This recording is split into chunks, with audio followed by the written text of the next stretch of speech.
People living in blocks of flats in Hampshire say new laws are urgently needed to protect leaseholders.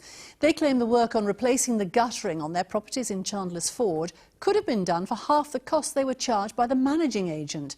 It's not the first time the property management company involved has been criticised for large bills.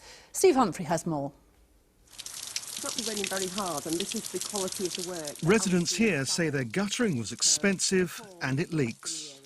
I mean, it's just unbelievable. We paid over the odds drastically for the work that's been done. It's not been done to a good standard.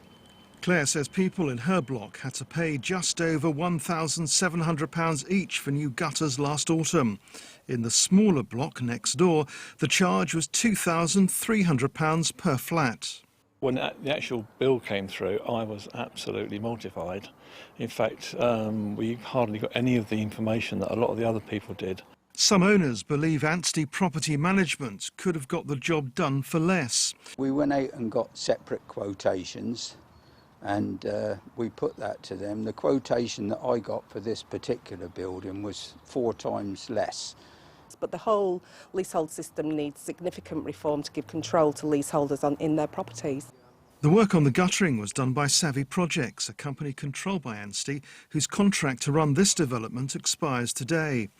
Earlier this year, Anstey faced criticism for charging freehold residents on a development in Salisbury £13,000 each for redecoration work, along with roof and gutter maintenance. At the time, Anstey said demands were made in accordance with property contracts. Today in a statement, Anstey Property Management said before the work here in Chandler's Ford started, a fully documented consultation process was undertaken with all of the residents. It says during the consultation, no leaseholder nominated a contractor to perform the work and no comments were received from leaseholders within the statutory time limits, and therefore the work proceeded as planned. The statement says, "We are satisfied that the completed works have been performed to a reasonable standard in accordance with the agreed specification and that the costs of the work were reasonable." Steve Humphrey, BBC South Today, Chandler's Ford.